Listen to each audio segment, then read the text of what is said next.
Shalom, shalom, chers apôtres, bienvenue à cette nouvelle école des apôtres que nous savons être sous la tente d'Assignation Ministries, qui n'est pas une église, mais simplement un lieu de rencontre, un lieu de partage de la connaissance.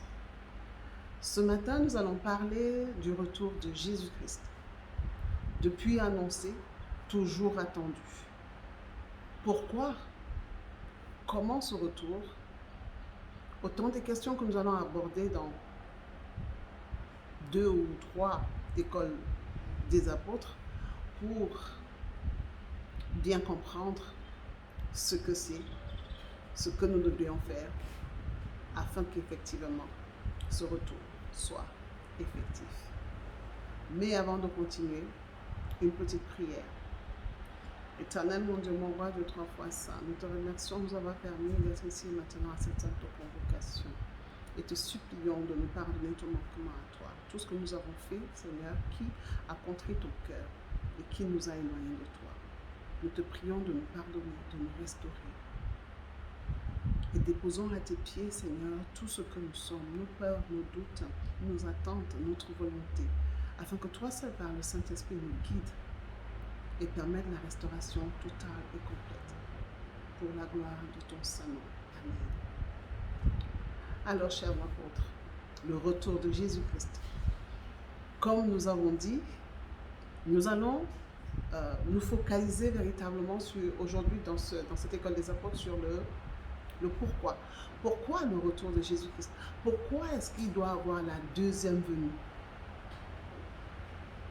Et donc, pour le comprendre, nous devons rentrer au commencement, à la Genèse. Depuis que l'homme a péché, depuis que l'homme s'est séparé de son Père, son Dieu créateur n'a de cesse de le récupérer, de vouloir cette réconciliation afin d'établir sur terre son royaume. Et ces façons de faire se sont passées avec plusieurs personnes. Mais les plus importantes, c'est par exemple avec Noé.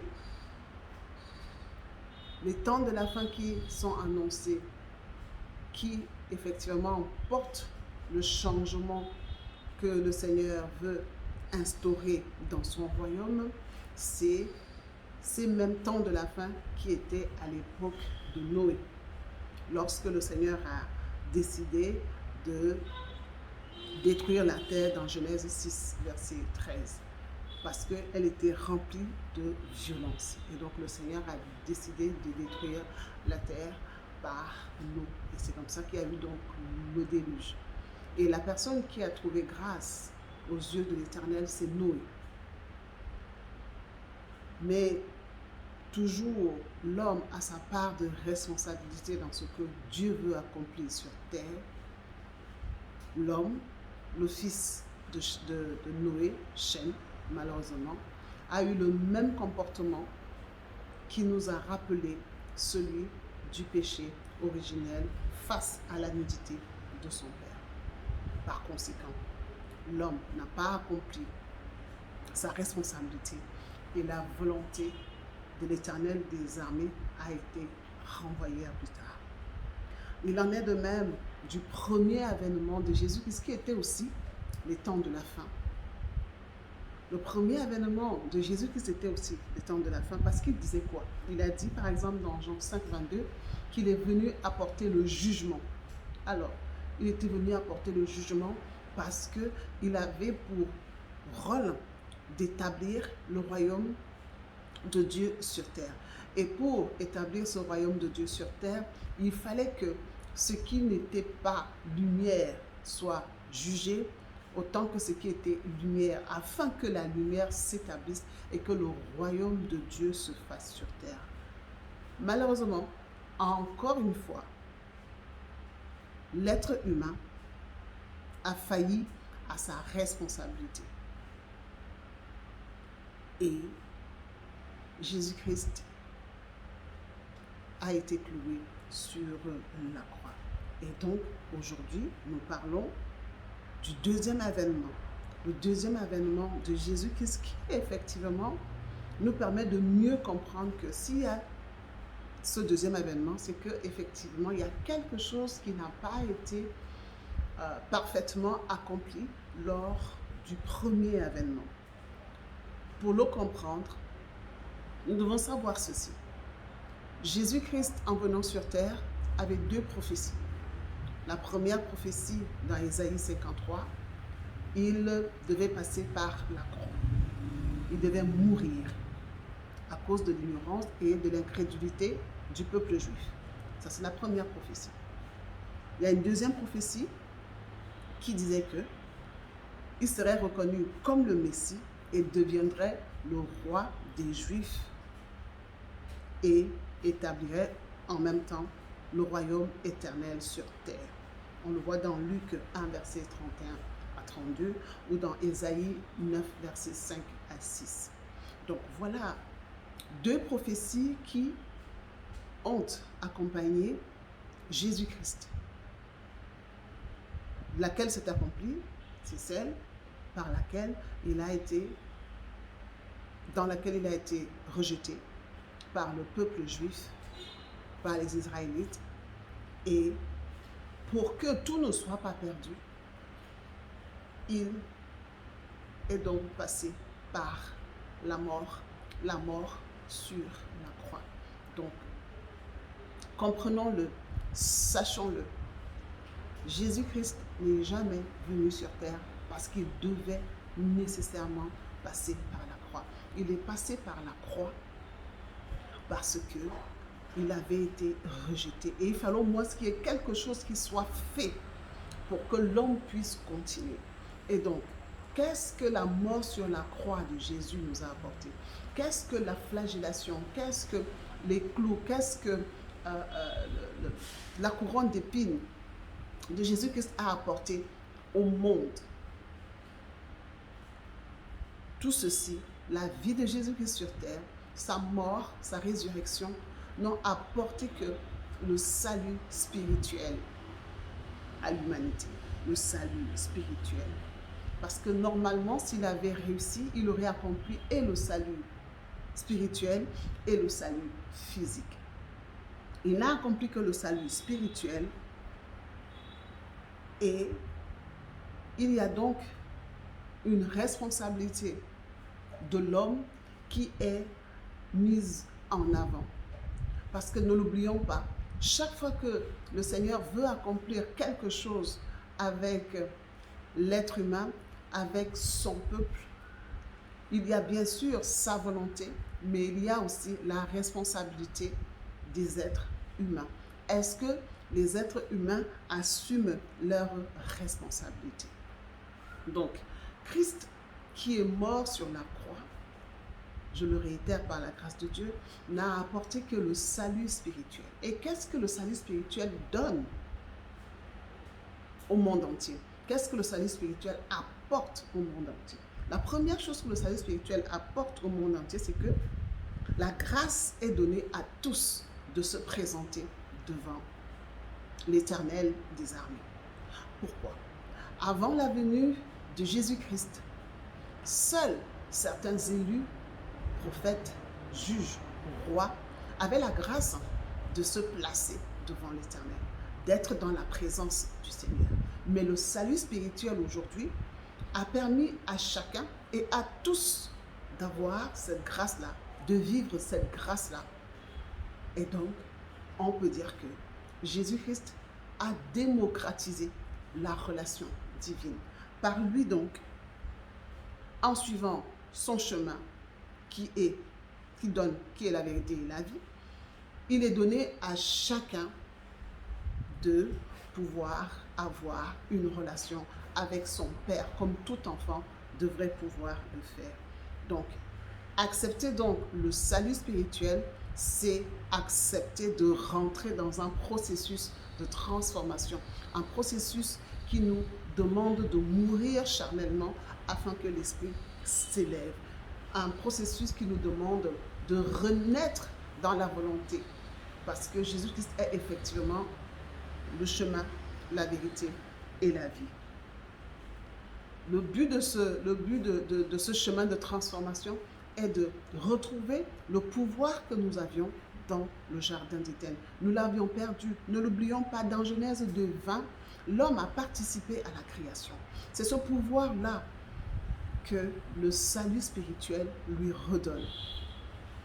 Parce qu'il va être en relation avec son Père et qu'il va vivre dans la soumission et l'obéissance.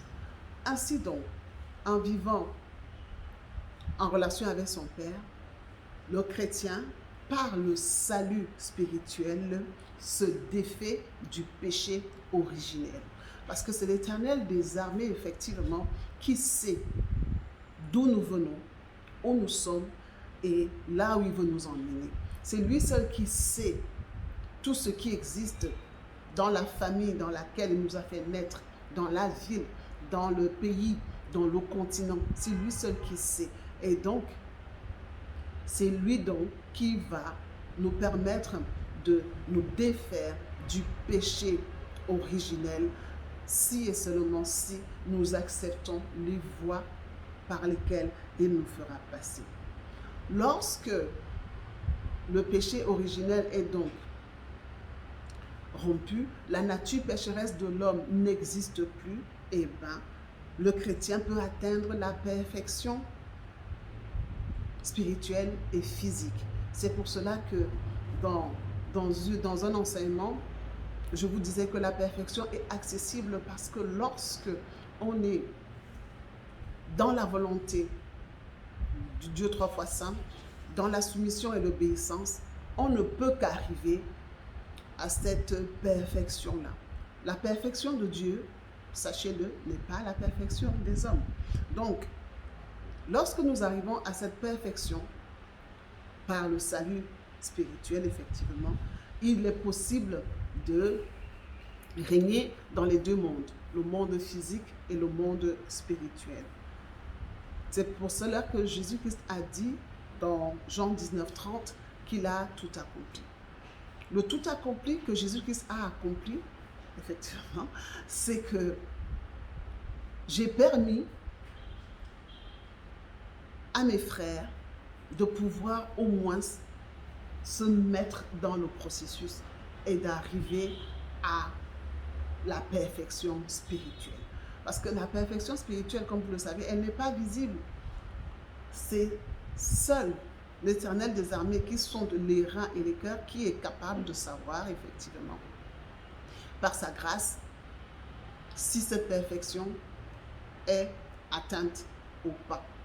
Elle peut être aussi donnée à des hommes, c'est-à-dire que les hommes, dans la grâce du Seigneur, de savoir si tel ou tel est dans le processus, à quel niveau il se trouve dans la grâce du Seigneur. Donc, comprenons donc que le salut spirituel est donc cette grâce incroyable, incommensurable, qui nous a été donnée par Jésus-Christ, qui a accepté de passer par la mort sur la croix. Ce que Jésus-Christ a vécu physiquement, c'est la même chose qui est demandée aux chrétiens, mais spirituellement. Vous imaginez si on devait passer par le fait d'être bastonné, on nous insulte, on crache dessus, et après même arriver à la croix, ça allait être quelque chose d'insupportable. Je pense que certains allaient même mourir avant d'arriver à la croix. Donc, Jésus-Christ a vécu cela physiquement pour que nous ayons la grâce de ne vivre cela que spirituellement. Donc, nous vivons par le salut spirituel et nous devons pouvoir arriver au salut physique. C'est ce qui se voit déjà avec certains hommes de Dieu qui peuvent délivrer, guérir, restaurer, restituer des choses qui ont été prises à gauche ou à droite. Donc, c'est le salut physique. Mais il est encore très embryonnaire parce qu'il nous demande d'aller beaucoup plus loin que ça. Beaucoup plus loin.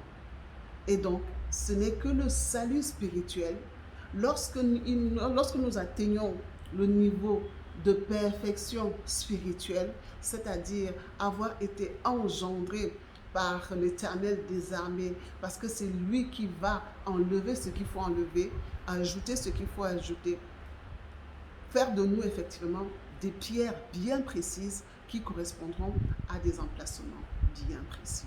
Donc, chers excellents, chers apôtres, en tout temps, nous avons entendu parler des temps de la fin.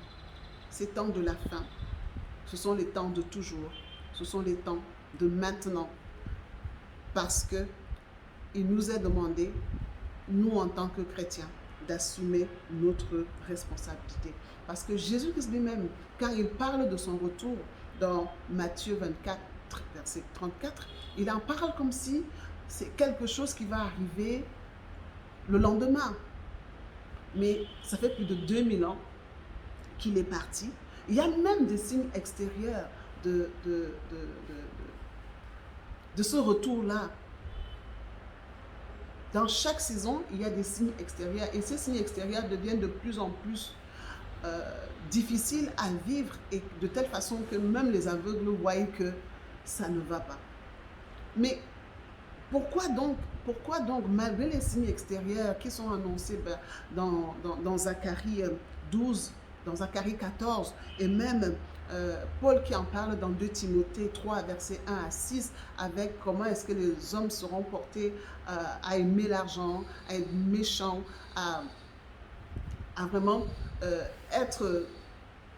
avoir un mauvais cœur, que nous vivons tout cela. Mais pourquoi il n'y a pas le retour de Jésus-Christ? Pourquoi est-ce que, effectivement, Jésus-Christ ne revient pas?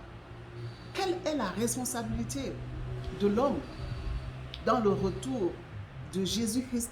Est-ce que nous devons nous contenter de regarder uniquement les signes extérieurs? Est-ce que le chrétien lui-même n'a pas quelque chose à faire, n'a pas quelque chose à changer, afin qu'effectivement ce retour se manifeste, que nous puissions vivre ce retour, que nous puissions vivre ce changement de règne, ce changement de monde. Donc, notre prochaine école des apôtres portera donc sur le comment. Nous avons vu aujourd'hui le pourquoi, le retour de Christ, parce que il faut le salut physique. Et pour que le salut physique se manifeste de façon pleine, il faut que le salut spirituel soit déjà vécu par plusieurs chrétiens.